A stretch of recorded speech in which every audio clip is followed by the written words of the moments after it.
مجھ سے ملنے کے لیے آئے، اتنی لمبی داڑھی ان کی بالکل ناف سے بھی نیچے جا رہی تھی. میری کتاب انہوں نے پڑھی تھی، ایک موضوع پر کتاب تھی، بڑے متاثر ہوئے. تو مجھ سے دوست تو بعد میں بنے، اس وقت پہلی ملاقات تھی، ملنے کے لیے آئے. اچھا بھائی، جو صاحب جانا چاہیں وہ جا سکتے ہیں، جمعہ ختم ہو گیا، بیان ختم ہو گیا، ابھی آپ اپنی خوشی سے بیٹھے ہوئے ہیں، یہ نا ایسا نہ مولوی صاحب بولے آپ نے بٹھا کے رکھا ہوا تھا. تو آپ جا سکتے ہیں جو بھی جانا چاہیں. تو وہ تھے اتنی بڑی داڑھی لمبی. میں نے ان سے کہا، میں نے کہا آپ کا مسلک کون سا ہے؟ داڑھی دیکھ کے وہ کہہ رہے میں اہل حدیث ہوں. اچھی بات ہے ماشاءاللہ. پھر انہوں نے اپنے قصہ سنایا، کہہ رہے میں بڑے مسلک تبدیل کرتا رہا ہوں. میں کہہ رہے میں پہلے گرین چینل تھا، جو بھی ہوتا تھا وہ سب قوالیاں بھی چلتی تھیں ہمارے پورے خاندان میں، نظر و نیاز کی. آج 11ویں شریف ہے، پرسوں 12ویں شریف ہے، اس کے بعد 13ویں شریف آئے گی، پھر 14ویں شریف سے ہی فرصت، آج فلاں کا عرس ہے تو آج فلاں کا میلہ ہے تو آج فلاں کا وہ ہے، وہ چلتا ہی رہتا تھا. بھائی چلو جو ان کی سمجھ میں آتا ہے.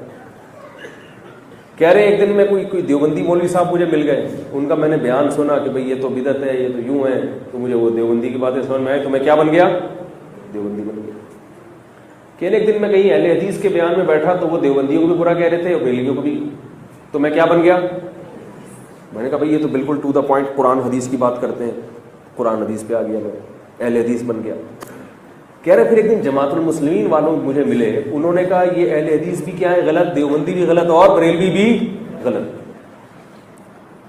میں نے کہا بھائی میں نے تو بخاری دیکھ کے رفع الیدین شروع کر دیا، دیوبندیوں کو غلط کہہ دیا، بریلویوں کو میں نے کہا کہ وہ ان کے خیال میں نہیں کسی کو برا بلا کہہ رہا بھائی، یہ ان کی رپورٹ پیش کر رہا ہوں آپ کے سامنے، جو ان کے الفاظ ہیں کہ وہی وہ حلوے مانڈے کرتے ہیں یا وہ یوں کرتے ہیں تو اس کا کوئی ثبوت نہیں ہے، تو تم کیوں صحیح ہو؟ تو وہ جماعت المسلمین والوں نے کہا بھائی یہ جب قرآن حدیث کو فالو کرنا ہے تو قرآن حدیث میں تو فرقہ واریت کی نفی ہے، تو اہل حدیث بھی تو ایک فرقہ ہے، جیسے دیوبندی ایک فرقہ ہے، بریلوی ایک فرقہ ہے، تو اہل حدیث بھی فرقہ ہے. تو اصل میں کیا ہے، سب مسلم بن کے رہو، سب کیا بن کے رہو؟ مسلم.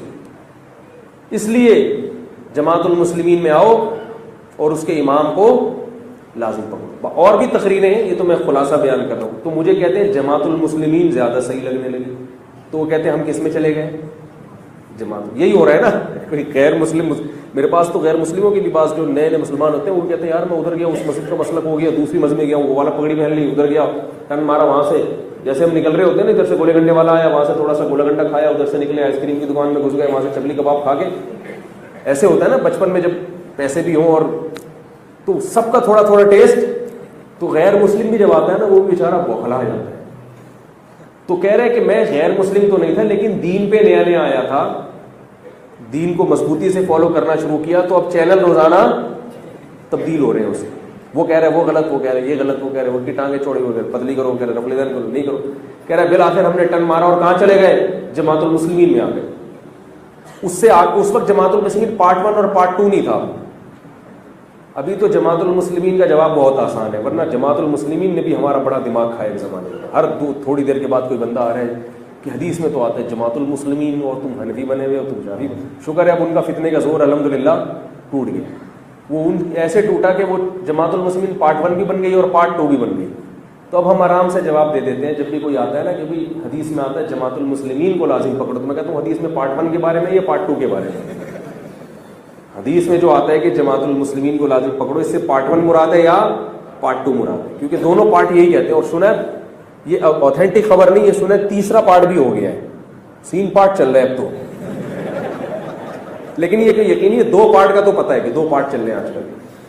تو اب وہ جماعت المسلمین میں چلے گئے. جب وہ جماعت المسلمین میں گئے ہیں تو اس کے آگے تو کوئی مزید تھی نہیں نا جو ان کو، تو وہ اس میں پکے ہو گئے. انہوں نے کہا بھائی دیکھو ہر وقت قرآن حدیث کرتے ہیں، ہر وقت کیا کرتے ہیں؟ قرآن حدیث قرآن حدیث قرآن حدیث. کوئی بزرگ کا قصہ نہیں سنائیں گے کبھی، کوئی ضعیف کمزور روایت نہیں سنائیں گے، بس صحیح بخاری اور صحیح مسلم سے ہٹتے ہی. زبردست. یہ صاحب مالدار بھی تھے تو انہوں نے اپنا پیسہ بھی ٹھیک ٹھاک جماعت المسلمین میں لگانا شروع کر دیا، اس کو ترقی بھی بہت دی اور صوبہ سندھ کے امیر بنے ہوئے. کہہ رہے میں 20 سال جماعت المسلمین میں رہا ہوں. کتنے سال؟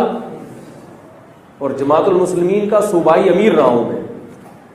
نام انہوں نے بتانے سے منع کیا ہے اس لیے میں نام نہیں بتا رہا. تو 20 سال جماعت المسلمین کے امیر رہے. کہہ رہے مجھے وہاں بھی نفرت اور فتووں کے علاوہ کچھ بھی نظر نہیں آیا. وہ بھی نہیں ہوتا, وہ بھی کافر, وہ بھی کافر. تو مجھے ایسے لگا کہ جو 6 آدمی جماعت المسلمین کے ہیں یا 6,000 ہوں گے, بہت زیادہ 6 لاکھ ہوں گے, ان کے علاوہ باقی سب کہاں جائیں گے؟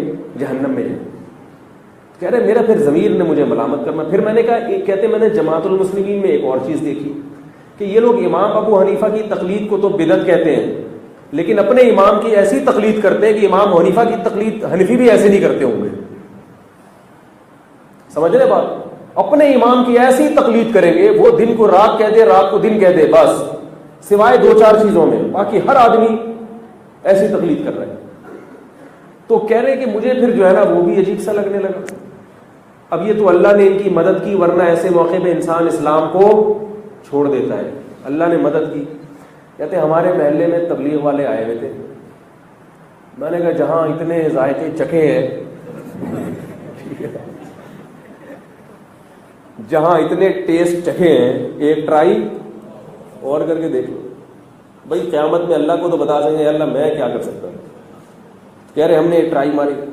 اب ان کا اپنا واقعہ کہہ رہے کہ میں نے جب 3 دن گزارے تو میرا خیال یہ تھا کہ یہ لوگ تو حنفی ہیں, یہ تو رفع الیدین نہیں کرتے. میں جب رفع الیدین کروں گا تو مجھے بولیں گے یہ کیا کر رہا ہے بھائی, مجھے ٹوکیں گے.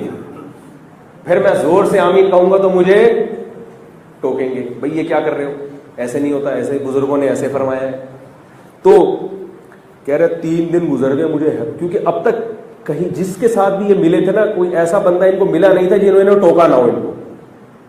اب کوئی حدیث دکھا رہا ہے تو چوڑی کر لی ٹانگیں, دوسرا دکھا رہا ہے تو پتلی کر لی. کوئی رفع الیدین کی دکھا رہا ہے, کوئی ترک رفع الیدین کی دکھا رہا ہے, کوئی زور سے آمین کی, پھر آہستہ والی دکھاتا ہے, پھر کلپ دیکھ لیا, عجیب بوکلاٹ میں ساری زندگی گزر. اور جو دکھاتا ہے نا وہ کہتے یہی ہے, باقی سب کیا ہے, وہ سب غلط. کہہ رہے 3 دن میں نے گزارے تو کوئی کچھ بول ہی نہیں رہا. ان کی باتیں ہی کہہ رہے الگ ہو رہی ہیں. وہ سب یہ کہہ رہے بھائی کسی طرح محنت کرو, ہم سب 100% کیا بن جائیں, نمازی بن جائیں, نماز پہ آ جائیں سب لوگ. کیا خیال ہے, اللہ اس کے رسول صلی اللہ علیہ وسلم کے احکامات پہ آ جائیں, برائیوں کو چھوڑ دیں, یہ دین ساری دنیا میں آ جائے, اس کے لیے. تو وہ جوڑ ہو رہا ہے ان کا. کوئی نیگیٹو بات, ایک آدمی نے 30 سال نیگیٹو باتیں سنی ہو, وہ 3 دن کسی تنظیم کے ساتھ گزارے اور اس کو کوئی نیگیٹو بات نہ ملے تو بڑا تعجب ہوتا ہے اس کو. ہے بھی سارے مولوی, حیرت کی بات ہے بھی سب داڑھیوں والے اور فتویٰ بھی نہیں لگا رہے. تو کہتے ہیں کہ پھر میں نے چلے کا ارادہ کیا. ان کا خیال ہوگا چلہ لگاؤں گا تو پکڑیں گے, کیونکہ شروع میں ہوتا ہے نا کہ اب 3 دن ذرا پکا ہونے دو اس کو, ایک دفعہ آ جائے تو پھر ایک دم سے گردن دبوچیں گے اس کی. کیا کر رہا ہے بھائی تو, کیا کر رہا ہے, یہ نماز کیسے پڑھ رہا ہے, یہ ٹانگیں اتنی چوڑی کیوں کی ہے, زور سے آمین کیوں کہہ رہا ہے بھائی, یہ داڑھی اتنی کیوں بڑھائی ہے تو نے. تو کہہ رہے ہیں کہ میں نے پھر چلہ لگایا. کہہ رہے پورے 40 دن گزر گئے, کسی نے ایک اعتراض. کہہ رہے مجھے پتا چلا بھائی ان کے تو مسائل ہی کچھ اور ہیں, ان کو اس سے غرض ہی نہیں ہے کہ یوں کرتے ہو, ان کو اس سے غرض ہے کہ نماز پڑھتا ہے کہ نہیں پڑھتا. بہت مشکل ہے سمجھانا. ان کو اس سے ہے کہ جو بے دین لوگ ہیں ان کے دلوں میں دین کی محبت پیدا ہو جائے, بھلے ایسے پڑھو یا ویسے پڑھو. جو نہیں پڑھ رہا اس کی فکر کرو, کسی طرح مسجد میں آ جائے. کہہ رہے مجھے ایسا اطمینان ہوا, میں نے کہا اللہ تو نے مجھے سیدھے راستے پہ لگا دیا. ایسے بھی ہو جاتی ہے اور ویسے بھی ہو جاتی ہے, کوئی مسئلہ نہیں ہے. کوئی یوں کر کے پڑھ لے, کوئی مسئلہ نہیں ہے, کوئی اس کے بغیر پڑھ لے, لیکن اس کی فکر کرو کہ ساری دنیا کیا بن جائے, نمازی بن جائے. تو کہہ رہے اب میں تبلیغ میں وقت لگاتا ہوں. کہتے میں کرتا رفع الیدین ہی ہوں, لیکن میں رفع الیدین نہ کرنے والوں کو برا بلا, اور مجھ سے بھی بڑی عقیدت تھی, ان کو بڑی محبت تھی میری. انہوں نے بڑی پرتکلف دعوت بھی کی. اس زمانے میں دعوت قبول کر, اپنی دعوت قبول نہیں کرتا میں. جب انہوں نے میری دعوت کی تو انہوں نے مجھے اپنے بیٹے سے ملوایا. انہوں نے کہا یہ میرا بیٹا حنفی ہے, اور میں اس کو کبھی بھی نہیں چھیڑتا کہ تو اہل حدیث ہو جا, اور میں اہل حدیث ہوں, یہ مجھے کبھی نہیں چھیڑتا تو کہ تو کیا بن جا. کہہ رہے یہ چلہ لگا کر آیا, یہ حنفی بن گیا, رفع الیدین چھوڑ دیا. میں نے کہا چلو یار یہ بھی ٹھیک ہے, یہ بھی صدیوں سے چلا آ رہا ہے, سب سیٹ ہے. تو مجھے بتا رہے تھے باقاعدہ, کہہ رہے یہ دیکھو یہ حنفی ہے. ایک ہی گھر میں ٹانگیں چوڑی بھی ہو رہی ہیں اور پتلی بھی ہو رہی ہیں, اور جھگڑا نہیں ہو رہا. ہمارے یہاں ایک محلے میں اگر ٹانگیں چوڑی کرنے والا اور دوسرے محلے میں پتلی کرنے والا, دوسرے ملک میں وہاں سے گالیاں بھیجے گا یوٹیوب پہ لکھ کے، فیس بک پہ. پتا چل جائے نا امریکہ میں ایک آدمی ہے جو زور سے آمین کہتا ہے، یہاں ممبر پہ اس کے خلاف تقریر ہوگی اور فیس بک کے ذریعے واٹس ایپ کے ذریعے اس تک گالی ہماری پہنچ جائے گی، اور وہاں سے پارسل فوراً واپس آئے گا، ذرا بھی لیٹ نہیں ہوگا، وہ فوراً وہاں سے شاپر میں ڈال کے وہ والی گالی بھی اور 2-4 اور بھی. تو بھائی ایک بہت بڑی اللہ کی رحمت ہے کہ اللہ تعالیٰ نے ایک ایسا نیٹ ورک دیا ہے جس میں سب چل رہے ہیں اور مسلمان اس میں کیا ہے جڑے ہوئے. باقی ایک الگ بات ہے کہ دیکھو جب کوئی اتنے بڑے پیمانے پر کام ہوتا ہے تو یہ ممکن نہیں ہے کہ اس میں خامیاں نہ ہو. لوگ بتاتے ہیں وہ فلاں میں یہ خامی، فلاں میں یہ خامی، تو بھائی ایسا ممکن نہیں ہے. آپ کا گھر چلا کے دیکھو نا، ایک چھوٹا سا گھر ہوتا ہے، اس میں کتنی ساری چیزیں صحیح ہو رہی ہوتی ہے کیا؟ کوئی گھر دنیا کا ایسا بتاؤ جو پورا 100% صحیح چل رہا ہو. کمپرومائز کرنا پڑتا ہے. خیر غالب ہے تو خامیوں سے چشم پوشی کی جاتی ہے. یار خیر غالب، ابا جتنے بھی جن کے بھی ابا ہیں کیا 100% صحیح ہوتے ہیں؟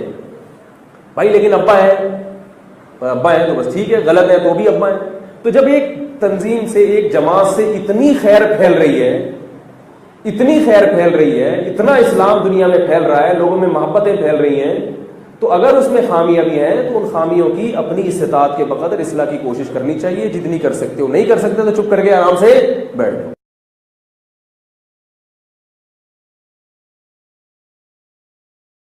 اللہ